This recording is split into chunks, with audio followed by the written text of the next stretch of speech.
हमारे solar system का जो रफ स्केच है वो there is sun at the centre, फिर इसके आगे planets are orbiting the sun, right? Planets are orbiting the sun. How many planets are there in our solar system? There are 8 planets, and these planets are categorized into 2 groups. First 4 planets, those are called inner planets, and the rest of 4 are called the outer planets. The outer planets, these are called the outer planets. The rest of 4 planets are called outer planets. There is one more name, that is, these are also called as terrestrial planets. Terrestrial planets, or these are called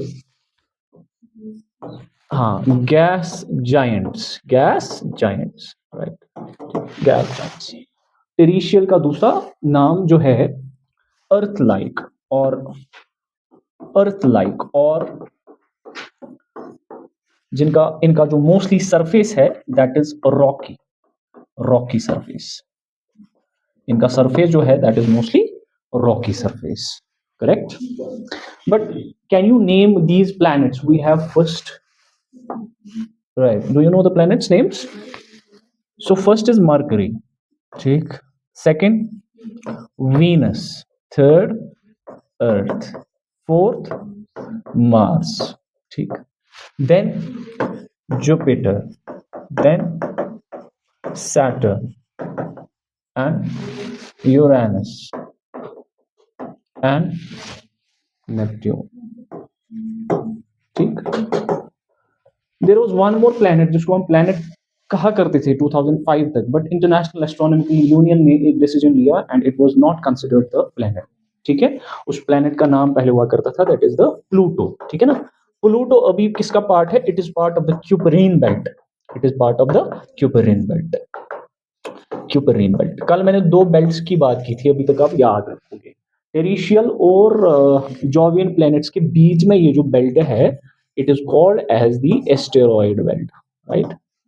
asteroid belt. लेकिन one thing you have to remember, whatever it is in the solar system में जो कुछ भी है, ये orbit किसको कर रहा है? सन को ऑर्बिट कर रहा है. ठीक है. And sun is at the centre of the solar system. इसका मतलब सन जो है centre of the solar system है. ये किसने सबसे पहले कहा था? ठीक है. इसके बाद ये जो मॉडल है कि sun is at the centre of the solar system, it is called the heliocentric model. Heliocentric model of the solar system. Heliocentric model of the solar system, and it was given by a famous scientist that was called Nicholas Copernicus. Nicholas Copernicus, ठीक है, right? Nicholas Copernicus. Fine. Nicholas Copernicus.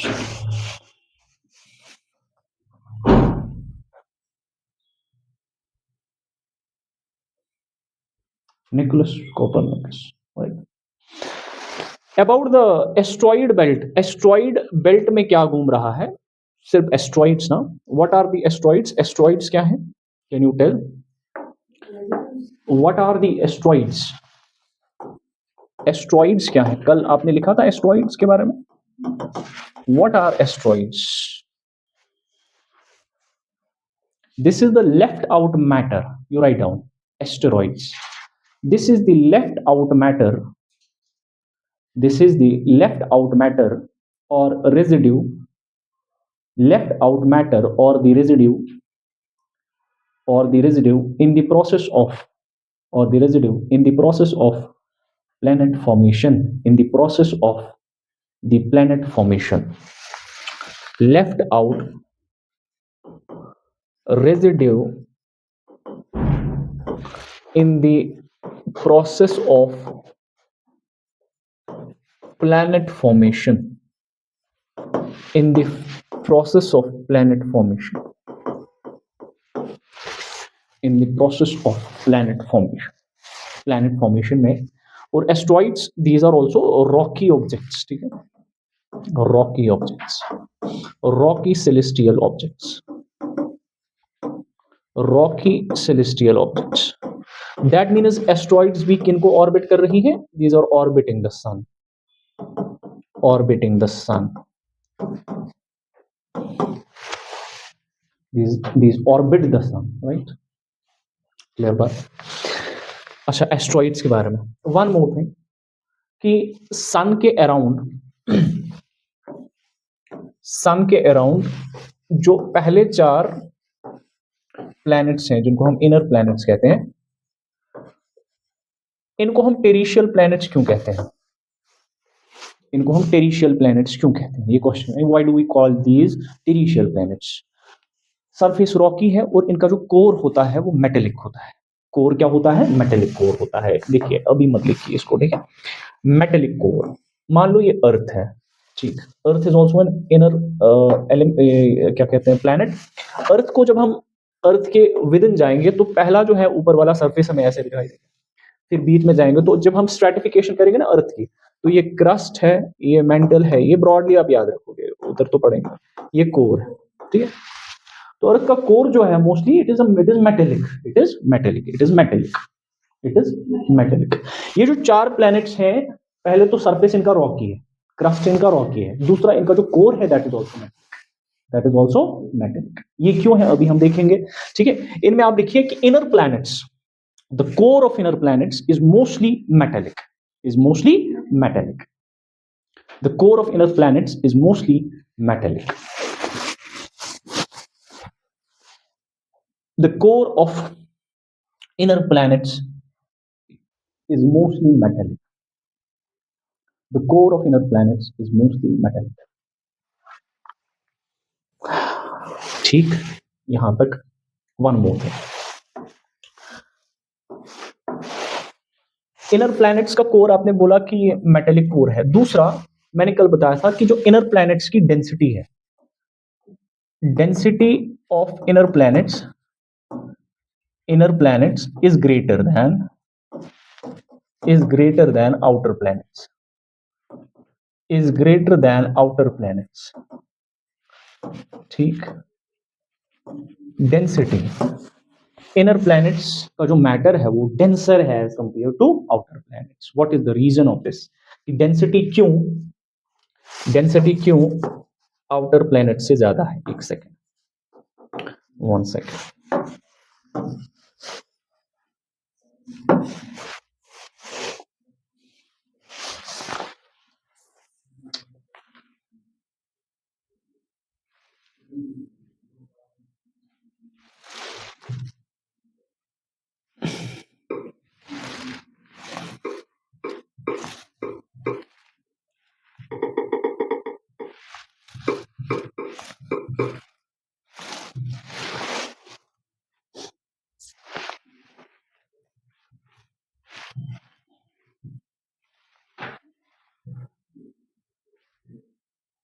ये मान लो heliocentric model जो है उसकी आप example ले लो. ये हीलियोसेंट्रिक मॉडल, लेकिन ऐसा ये है नहीं. It's not perfectly like this कि सन सेंटर है और ये सारे ऑर्बिट्स क्या है? Circular orbits. ऐसे नहीं. अभी हम देखेंगे क्यों. ठीक. एक पिक्चर थी यहाँ पे शायद जो कल वाले इसमें हमने देखी थी. हाँ, दिस वन. जरा इसको आप देखिए, इसको आप ऑब्जर्व कीजिए, इस वाले मॉडल को. तो आपको क्या लग रहा है जैसे जैसे हम सन से दूर जा रहे हैं? What is happening? क्या हो रहा है? व्हाट इज हैपनिंग अगर हम सन से दूर दूर जा रहे हैं? बताइए. डिस्टेंस बढ़ रही है. और सबसे पहले ये जो बेल्ट है इसको हम क्या कहेंगे? This is the asteroid belt. ये इनर प्लैनेट्स है, ये आउटर प्लैनेट्स. अभी तो डिस्टेंस बढ़ रहा है. दूसरा एक चीज हो रहा है अगर आप देखोगे, दूसरा ये है कि पहले 4 जो प्लैनेट्स हैं उनका जो ऑर्बिट है नियरली सर्कुलर ऑर्बिट है. और जितना हम आगे आगे जाएंगे, सन से जितना दूर जाएंगे, उतना जो प्लैनेट्स या जितनी भी सेलेस्टियल ऑब्जेक्ट्स सोलर सिस्टम में हैं, उनके जो ऑर्बिट्स हैं वो इलिप्टिकल बनते जा रहे हैं. क्या बनते जा रहे हैं? इलिप्टिकल ऑर्बिट्स बनते जा रहे हैं. ठीक है, एक सेकेंड, ये निकलना चाहिए ऐसे.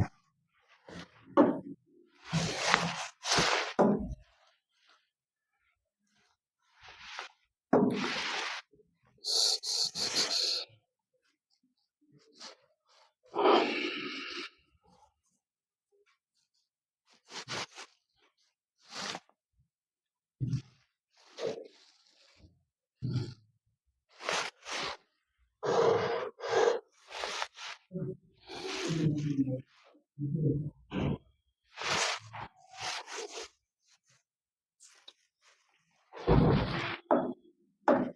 क्वेश्चन देखते हैं हम इनर प्लैनेट्स, ठीक है। Density of inner planets is greater than outer planets. Why?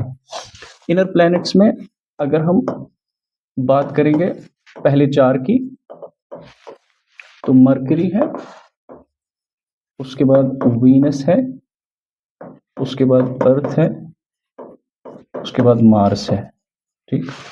ये चार प्लैनेट्स, इनकी डेंसिटी बाकी चार से ज्यादा है। उसकी एक वजह ये है because they are closer to the sun, because they are closer to the sun. उससे क्या होगा, अगर ये सन के क्लोजर हैं, इसका मतलब ये है कि इन पे ग्रेविटेशनल पुल ज्यादा होगा, इन पे सन का ग्रेविटेशनल पुल क्या होगा, ज्यादा होगा। ग्रेविटेशनल पुल अगर ज्यादा होगा तो through out the geological history of the solar system इनकी डेंसिटी यूजुअली क्या हो जाएगी, बढ़ जाएगी। क्यों?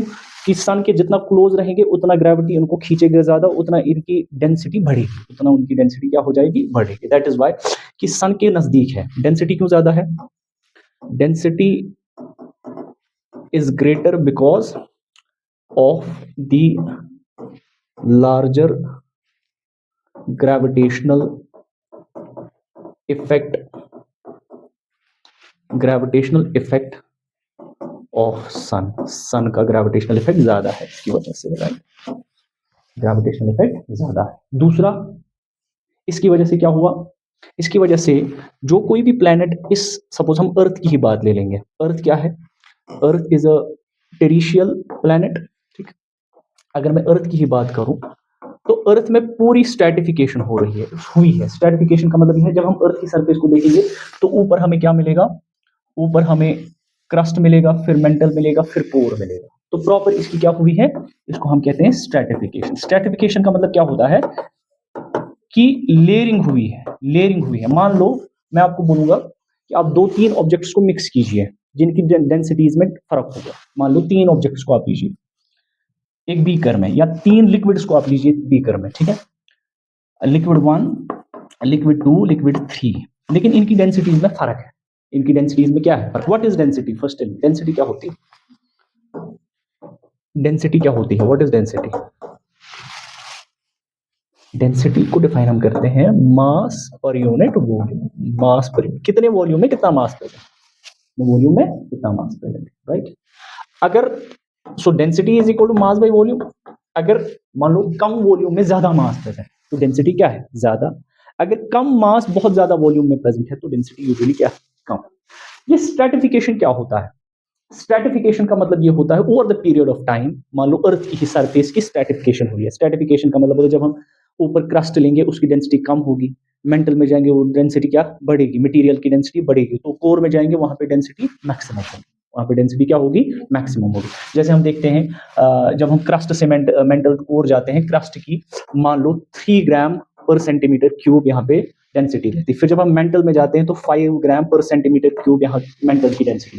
जब हम कोर में जाते हैं तो वहां पे मैक्सिमम हो जाती है 13 ग्राम पर सेंटीमीटर क्यूब डेंसिटी। इसको हम कहते हैं स्ट्रैटिफिकेशन। इसको हम क्या कहते हैं, स्ट्रैटिफिकेशन। कि ये लेयरिंग किसकी वजह से हुई है, बिकॉज ये जो सारे प्लैनेट्स हैं ये किसके नजदीक है, सन के नजदीक, सन के नजदीक। Over the period of time क्या हुआ है, जो बारी बारी चीजें हैं इन प्लैनेट, जब प्लैनेट्स बन रहे थे, जो मटेरियल भारी था, जिसका जो डेंस था वो नीचे सिंक कर गया, और जो लेस डेंस था वो ऊपर आ गया। इसको डेंस, इसको स्ट्रैटिफिकेशन कहते हैं। क्या कहते हैं, आप मान लो दो लिक्विड्स को ले लो एक बीकर में, आप उनको क्या करो, स्टायर करो। मान लो ऑयल और वाटर को आप स्टायर करो, वाटर की डेंसिटी ज्यादा है ऑयल से, तो स्टायर किया तो ऑयल खुद ऊपर आ जाएगा, वाटर सिंक करेगा नीचे। क्यों? बिकॉज वाटर की डेंसिटी ज्यादा है। इसी तरह जब ये प्लैनेट्स बन रहे थे तो स्ट्रैटिफिकेशन कैसे हुई कि जो डेंसर ऑब्जेक्ट्स थे, डेंसर मटेरियल्स थे, उन्होंने सिंक किया नीचे। खासकर आयरन, निकल, जो मेटेलिक पार्ट था मटेरियल्स का या प्लैनेट्स का मेटेलिक पार्ट था, वो नीचे सिंक कर गया। वो क्या कर गया, नीचे सिंक कर गया, कोर में सिंक कर गया। तभी हम कहते हैं कोर में सिंक कर गया, इन प्लैनेट्स कोर में सिंक कर गया, और जो लेस डेंसर मटेरियल था वो ऊपर रह गया। वो ऊपर रहे, इसको हम कहते हैं स्ट्रैटिफिकेशन। और स्ट्रैटिफिकेशन कैसे होती है? It is dependent upon the density differences, it is dependent upon the density differences भी है। डेंसिटी डिफरेंस अगर होगी तो स्ट्रैटिफिकेशन खुद ब खुद होगा, डेंसिटी डिफरेंसेस अगर होंगी तो स्ट्रैटिफिकेशन खुद ब खुद होगा। डेंसिटी डिफरेंस, दो मटेरियल्स के बीच में अगर डेंसिटी डिफरेंस है तो खुद ब खुद उन दो मटेरियल्स के बीच में क्या हो जाएगी? स्ट्रैटिफिकेशन हो जाएगी खुद ब खुद, इसमें कोई मसला नहीं है, ठीक। और ये स्ट्रैटिफिकेशन क्यों हुई over the period of time in terrestrial planets में? Why? Because they were closer to sun, because they were closer to sun, because they were closer. एक इवेंट आता है अर्थ की हिस्ट्री में, specific to earth history. Core को usually हम कहते हैं नाइफ लेयर और निकल और फेरस, निकल और आयरन की क्वांटिटी कोर में ज्यादा है, या आप मान के चलो अर्थ के कोर में आयरन की क्वांटिटी ज्यादा है, आयरन अगर मिनरल। तो एक इवेंट आया है अर्थ की जियोलॉजिकल हिस्ट्री में, उसको हम कहते हैं आयरन कैटास्ट्रॉफी। क्या कहते हैं? Iron catastrophe. Iron catastrophe event, इसका मतलब क्या होता है? Iron catastrophe event in the history of Earth, in the history of Earth. Earth as a planet जब बन रहा था, जितना भी मेटेलिक मिनरल ये आयरन प्रेजेंट था अर्थ की सरफेस पे, ठीक है, जो भी मेटेलिक आयरन था, metallic iron that was present, that was present on the surface of earth, on the surface of earth, on the surface of earth, sinked in its core, sinked in its core। ये सारा metallic iron जो है इसके core में sink कर गया, इसके core में क्या कर गया? सिंक कर गया। All this metallic iron sinked in its core, इसको हम कहते हैं आयरन कैटास्ट्रॉफी। क्या कहते हैं? आयरन कैटास्ट्रॉफी, ठीक। It's called as iron catastrophe. ये जो सारा आयरन था कोर की तरफ शिफ्ट हुआ। लेकिन ये क्यों हुआ? Why this iron catastrophe awkward?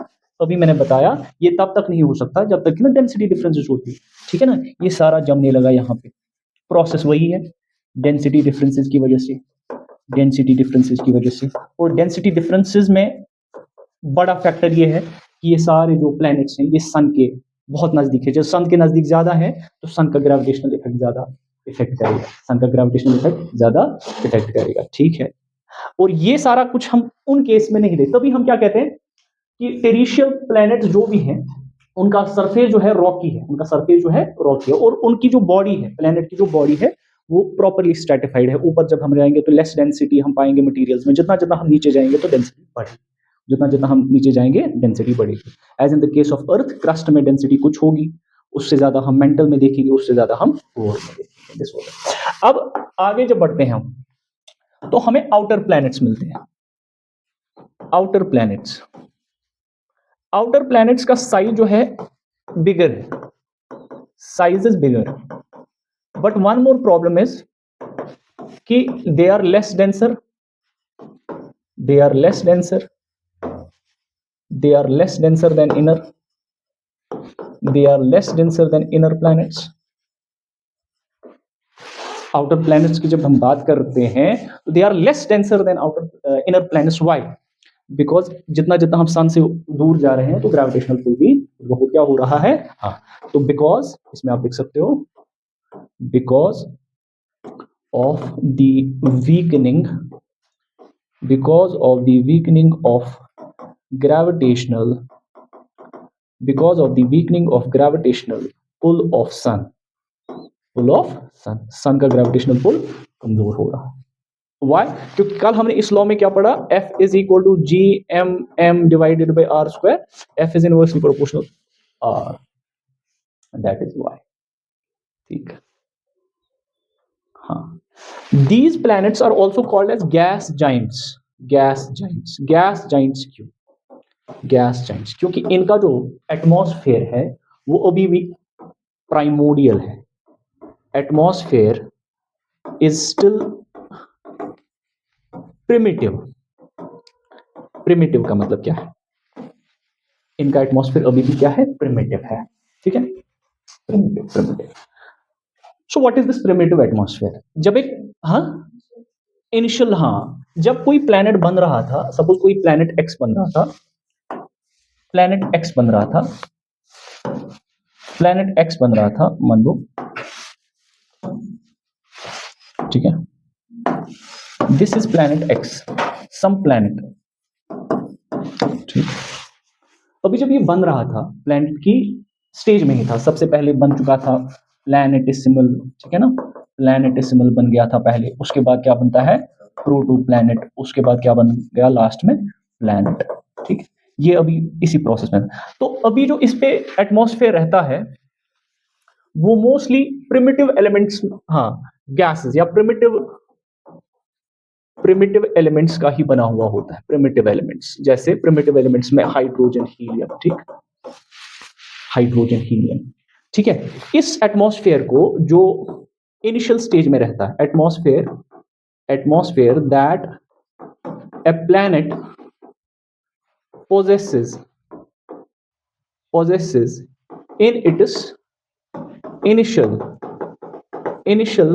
stages of formation, is called primitive atmosphere, ऐसा एटमॉस्फेयर जो एक प्लैनेट अपनी इनिशियल स्टेजेस ऑफ फॉर्मेशन में पोजेस करता है, that is called primitive atmosphere. और ये primitive atmosphere mostly hydrogen helium gases जैसे गैसेस से बना हुआ होता है, ठीक है। अब ये प्रिमिटिव एटमॉस्फेयर जब हम जॉवियन प्लैनेट्स की तरफ जाते हैं या इन गैस जाइंट्स की तरफ जाते हैं तो उनका जो एटमॉस्फेयर वो मोस्टली प्रिमिटिव है अभी। और जो हम टेरिशियल प्लैनेट्स की बात करते हैं उनका जो एटमॉस्फेयर है वो स्टेबल एटमॉस्फेयर। अब उसमें जो हम देखते हैं कोई भी ऐसी लेफ्ट आउट, कोई भी ऐसा एलिमेंट ऑफ प्रिमिटिवनेस नहीं है कि जो पहले उन प्लैनेट्स के एटमॉस्फेयर में, जैसे हम अर्थ का एटमॉस्फेयर आज हम देखते हैं, it is completely different than it is primitive atmosphere, ठीक है। लेकिन यहां जब हम जाते हैं जुपिटर से आगे या जुपिटर का ही हम लेते हैं तो ये सारे प्लैनेट जो हैं अभी भी there are traces of this primitive atmosphere. लेकिन ये प्रिमिटिव एटमॉस्फेयर खत्म कैसे हुआ, टेरिशियल प्लैनेट्स पे कैसे खत्म हुआ और यहाँ क्यों नहीं खत्म हुआ, ठीक है। तो यहाँ पे बात आती है सोलर फ्लेयर्स की। सोलर फ्लेयरिंग क्या होता है, एक कॉन्सेप्ट है जो हमें बताता है कि सन जो है, सन से मान लो कुछ विंड्स निकलती है अपार्ट फ्रॉम द एनर्जी, सन से कुछ विंड्स निकलती है apart from energy,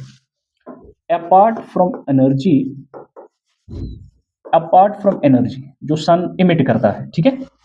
apart from energy these winds, ठीक, दीज विंड्स दे आर, ये निकलती है कहां से, सन से। लेकिन ये सोलर फ्लेयर जो है ना, इनका effect it is a function of, इनका जो इफेक्ट है it is a function of distance, effect is a function of distance. इसका क्या मतलब, जैसे ये सोलर फ्लेयर्स निकलने लगी तो जो प्लैनेट्स सन के बिल्कुल नजदीक थे उनका जो प्रिमिटिव एटमॉस्फेयर है उसको इसने क्या किया, वेदरिंग की, उसकी क्या की, weathering. That means it sort of destroyed या distorted the initial atmosphere of the, suppose ये प्लैनेट कोई था, मरकरी ही ले लो या वीनस ही ले लो या अर्थ ही ले लो, तो ये जब ये सोलर फ्लेयर यहाँ की तरफ बढ़ने लगी तो इसके प्रिमिटिव एटमॉस्फेयर को क्या कर गई, हाँ इसके इफेक्ट को कम कर दी। दैट मींस यहाँ पे इसके प्रिमिटिव एटमॉस्फेयर की वेदरिंग स्टार्ट कर दी। लेकिन जैसे मैंने अभी इस ऊपर वाले पॉइंट में बताया, इट इज इसका जो इफेक्ट है it is a function of distance. That means जितना हम दूर जाएंगे सोलर फ्लेयर्स का जो इफेक्ट है कम होता गया, सोलर फ्लेयर्स का जो इफेक्ट है वो कम होता गया। दैट इज व्हाई वी सी कि मार्स हो, वीनस हो, अर्थ हो, सॉरी मरकरी, यहाँ पे मरकरी हो, वीनस हो, अर्थ हो या मार्स हो, ठीक है, यहां पे हम देखते हैं स्टेबल एटमॉस्फेरिक कंडीशंस। क्या है, स्टेबल एटमॉस्फेरिक कंडीशंस। जब हम जुपिटर से उधर की तरफ जाते हैं, सैटर्न, यूरेनस और नेपच्यून, वहां पे अभी भी क्यों है primitive instances of atmosphere, because हमने जैसे बोला कि वहां तक सोलर फ्लेयर्स का इफेक्ट वैसे नहीं पहुंच पाया, there was no such effect कि वहां पे वैसा कुछ सोलर फ्लेयर्स का इफेक्ट पड़ता। दूसरा दीज प्लैनेट्स, एक तो सोलर फ्लेयर्स का ये जो है इफेक्ट, दूसरा जब हम जुपिटर की बात करते हैं, मान लो जुपिटर की बात करते हैं या जुपिटर जैसे अदर, सपोज मैं यहाँ पे सैटर्न की बात करूंगा, फिर मैं उसके बाद क्या आता है, यूरेनस की बात करूंगा, ठीक है, यूरेनस की बात करूंगा और इसी तरह नेपच्यून की बात करूंगा, ठीक है। एज यू नो कि these planets are also massive compared to terrestrial. इनका जो साइज है terrestrial planets से बहुत बड़ा है. As compared to terrestrial planets इनका साइज क्या है, बहुत बड़ा है. तो इनका ग्रेविटेशनल पुल भी अच्छा खासा होगा कि नहीं? इनका ग्रेविटेशनल इफेक्ट भी क्या होगा, अच्छा खासा होगा. इनका ग्रेविटेशनल इफेक्ट भी क्या होगा, बहुत अच्छा होगा, क्योंकि gravitational effect is directly proportional to mass. Gravitational effect is directly proportional to mass. इनका ग्रेविटेशनल इफेक्ट भी अच्छा खासा होगा.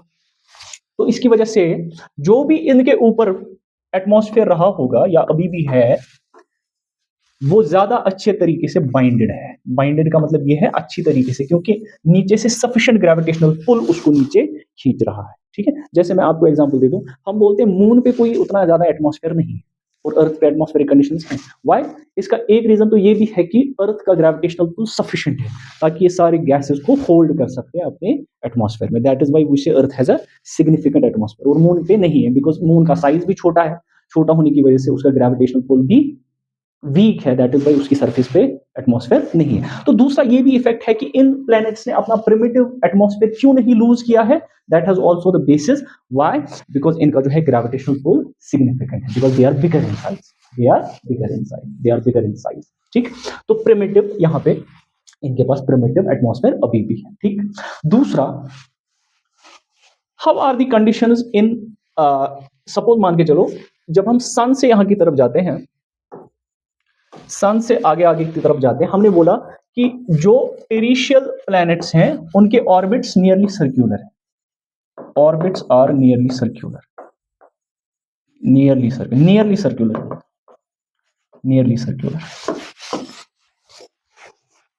The orbits are nearly circular. और जितना आप टेरिशियल प्लैनेट से दूर दूर जाओगे, ठीक, जितना आप टेरिशियल प्लैनेट से दूर दूर जाओगे, ellipticity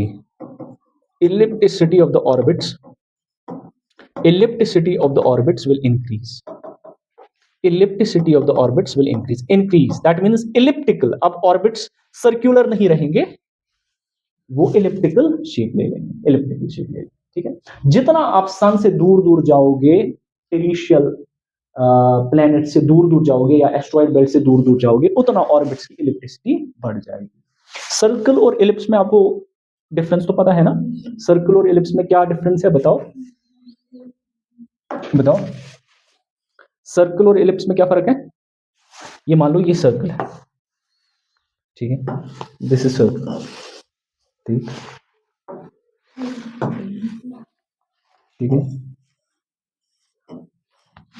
है, गलत हो गया.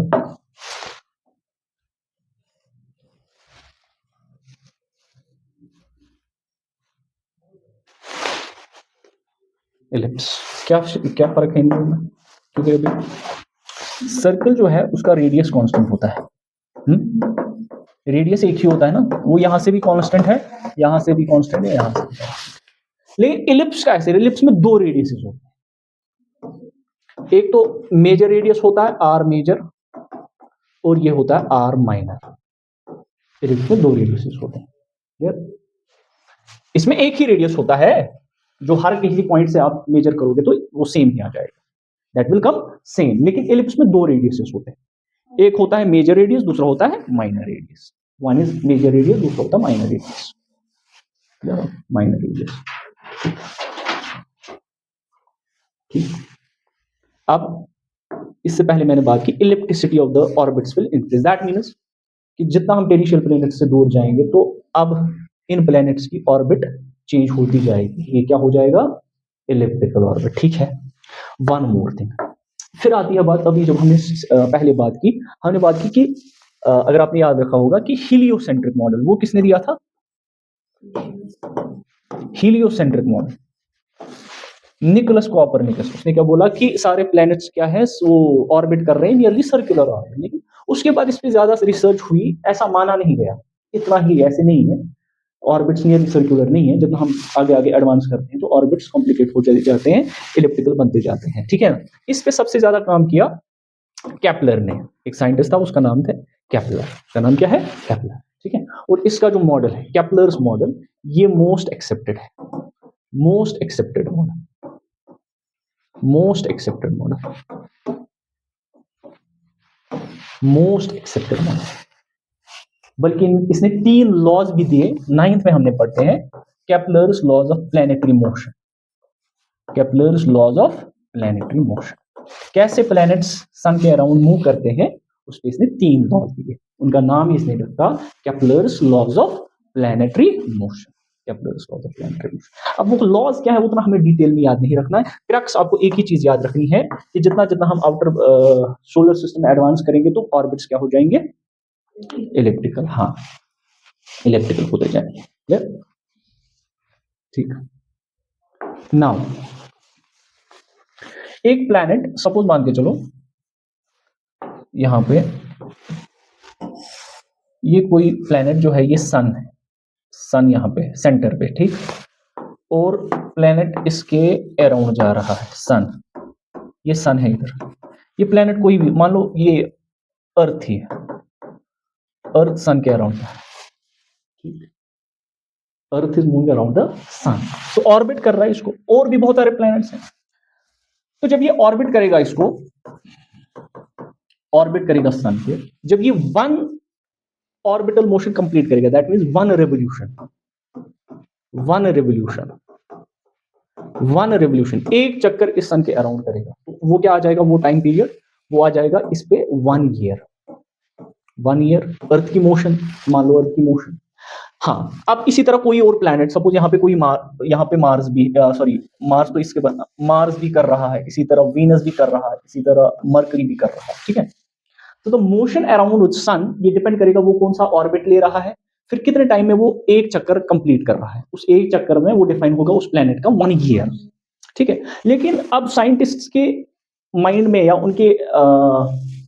उनके माइंड में एक मसला आ रहा था, वो ये आ रहा था कि क्या सारे प्लैनेट जो हैं, क्या सारे प्लैनेट जो हैं उनका ऑर्बिट डिफाइंड है, जैसे अर्थ का ऑर्बिट डिफाइंड है, इसी तरह बाकी जो सेलेस्टियल ऑब्जेक्ट्स हैं सोलर सिस्टम में क्या उनका ऑर्बिट डिफाइन है या नहीं है, ठीक है।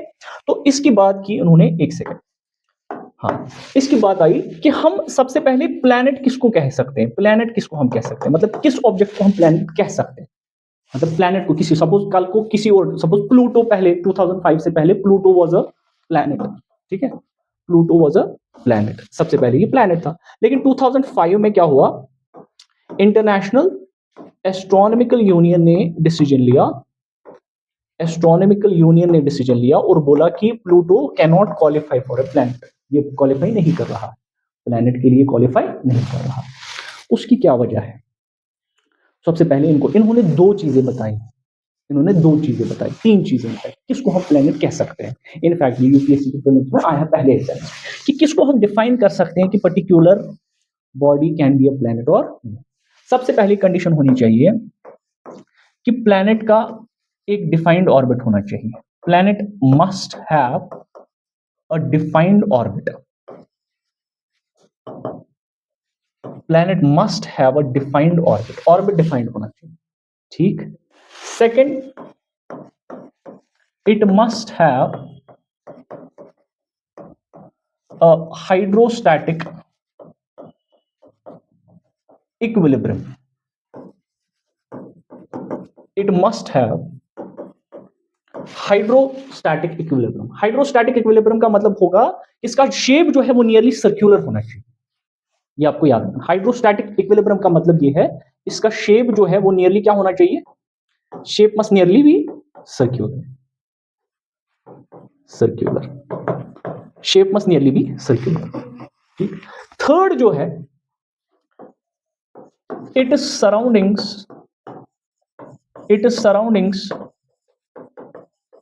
must be cleared of any debris, जो इसके सराउंडिंग्स होंगे, it must be cleared of any debris. ये डेब्रीज क्या है, जब कोई प्लैनेट बन रहा है, ठीक है, बन रहा है तो वो किसी मटेरियल से बन रहा है, अगर कोई प्लैनेट बन रहा है तो आसपास जितना भी मटेरियल है वो एक्रीट हो रहा है।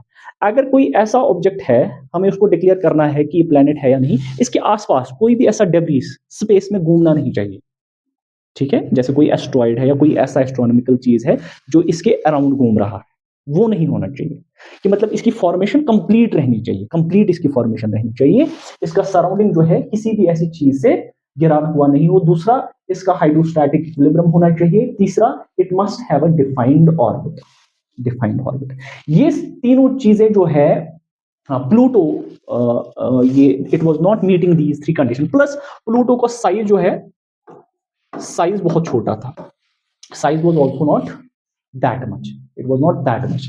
तभी जो है बाद में 2005 में इसको it was not discard, it was discarded as a planet, और फिर इसको पार्ट रखा गया। It is a part of Kuiper belt, it is a part of Kuiper belt, it is a part of Kuiper belt, it is a part of Kuiper belt.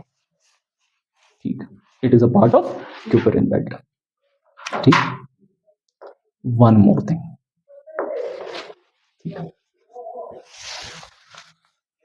Inner और outer planets की बात करें।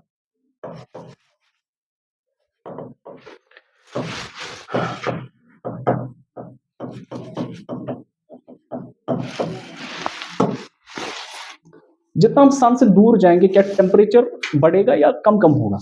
कम होगा। So that means temperature is also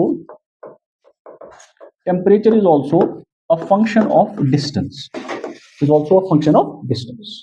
Temperature is also a function of distance. तो मुझे बताओ, inner planets का temperature warm होगा, और जितना हम इनर प्लैनेट से दूर दूर जाएंगे, आउटर प्लैनेट्स का टेम्परेचर उतना क्या होगा? कम कम, है ना? Temperatures would reduce, would reduce. तभी हम देखते हैं कि इन सारे प्लैनेट्स में usually lot of ice crystallization, ice crystals, इनका सरफेस जो है it is mostly composed of ice crystals, ice crystal. बल्कि क्यूपरिन बेल्ट को क्यूपरिन बेल्ट इसलिए भी बोलते हैं कि उसमें जितने भी सेलेस्टियल ऑब्जेक्ट्स पाए जाते हैं, they are mostly made of ice, they are mostly made of ice, they are mostly made of ice. Kuiper belt में they are mostly made of ice. Second, इसका ये आना चाहिए।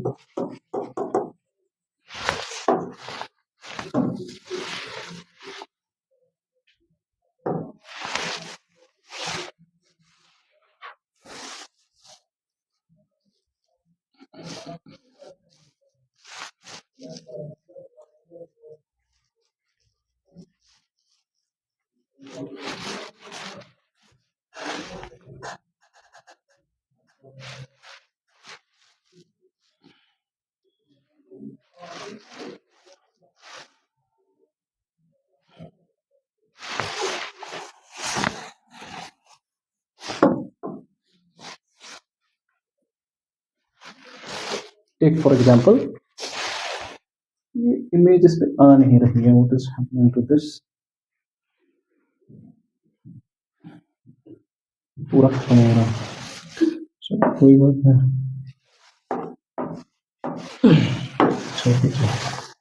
तो जितना हम दूर जाएंगे इनर से आउटर की तरफ, temperature would reduce, temperature would reduce. तो अगर मैं इसको समराइज करूं, सोलर सिस्टम में जो कंपोनेंट्स हैं, पहले तो सन, सन से फिर इनर प्लैनेट्स, और फिर outer planets, outer planets. Inner और आउटर प्लैनेट्स को सेग्रीगेट कौन कर रहा है? Asteroid belt, asteroid belt. Asteroid belt में स्पेस डेब्रीज है in the form of asteroids, और लास्ट में हमारा क्या आ जाता है? क्यूपरिन बेल्ट। लास्ट में हमारा आ जाता है क्यूपरिन बेल्ट, क्यूपरिन बेल्ट। इसमें भी सेलेस्टियल ऑब्जेक्ट्स हैं, but they are majorly made of ice crystals, क्योंकि जितना हम यहां से यहां की तरफ जाएंगे उतना टेम्परेचर रिड्यूस होगा, उतना टेम्परेचर रिड्यूस होगा। ठीक है, अच्छा ठीक है। फर्स्ट, वन सेकेंड, अब आप आंसर करोगे क्वेश्चन का। ठीक है, ये क्विज देगा, इसको आंसर करो।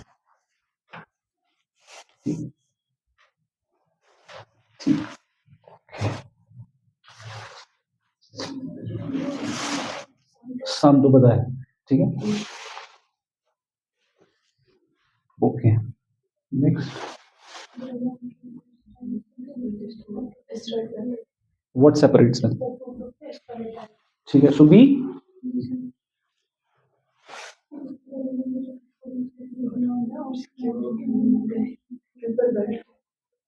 बियॉन्ड द आउटर प्लैनेट्स के बियॉन्ड क्या? ठीक, दैट मींस डी है।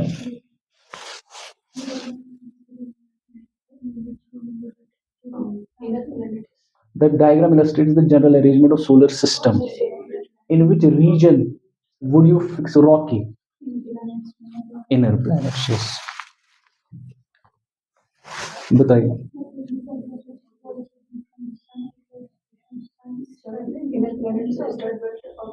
ये ऑर्डर है, ठीक। तो क्या आ जाएगा? बी। क्वेश्चन आया समझ? चलिए करिए इसको।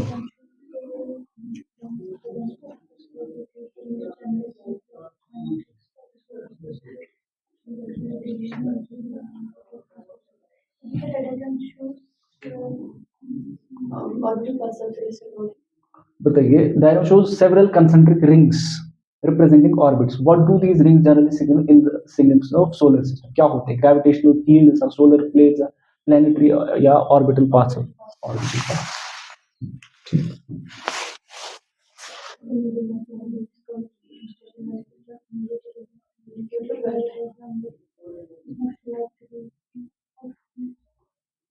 कहाँ पे? अगर नेपच्यून से बाहर कोई प्लेनेट दिख रहा है, डॉर्क प्लेनेट, किस पे इसमें दिखेगा? Kuiper belt. डी। बताओ।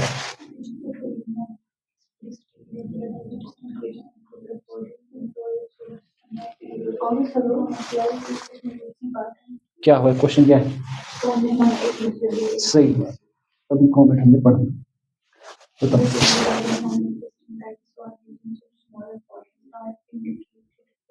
Solar system within, based on diagram, how many distinct belts or regions of smaller bodies are indicated within? तो 4 है ना पहले। टेरिशियल तो उनके जो साइज है वो तो छोटे ही है ना, within 4 ऑर्बिट्स, उनके 4 ऑर्बिट्स है ना। समझ आ रहा? ये कह रहा based on diagram how many distinct belts or regions of smaller bodies are indicated within the solar system. ठीक है, based on how many distinct belts or regions of smaller bodies, जिन बेल्ट में स्मॉलर बॉडीज हैं वो कितने belt हैं? Smaller bodies, asteroid smaller bodies हैं, dwarf planet smaller bodies, comets, meteoroids smaller bodies हैं। उनके कितने? 2 बेल्ट, 2 ही बेल्ट है ना उनके, एस्ट्रॉइड बेल्ट एंड क्यूपरियन बेल्ट, तो 2 ही बेल्ट हैं। ठीक,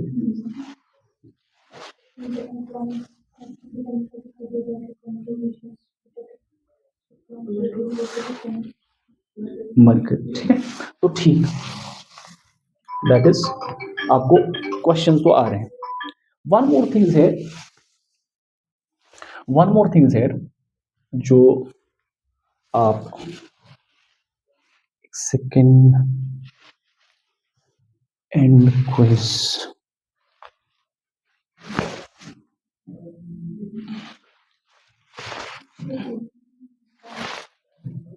चलिए एक चीज है यहाँ पे आपको याद रखना है, क्वेश्चन तो आपसे बनेंगे। एक चीज है कि मैग्नेटिक फील्ड जो है, मैग्नेटिक फील्ड बी किन प्लैनेट्स का ज्यादा होगा? वो इनर प्लैनेट्स का अच्छा खासा, क्योंकि उनका कोर जो है मेटेलिक, उनका कोर क्या है? मेटेलिक है। तो इनर प्लैनेट्स का मैग्नेटिक फील्ड सिग्निफिकेंट है as compare to outer planets. Outer planets का उतना अच्छा मैग्नेटिक फील्ड नहीं है, आउटर प्लैनेट्स का उतना ज्यादा अच्छा मैग्नेटिक फील्ड नहीं है, आउटर प्लैनेट्स का उतना अच्छा मैग्नेटिक फील्ड नहीं। तो सन से जितना हम दूर जाएंगे तो मैग्नेटिक फील्ड भी कम होगा।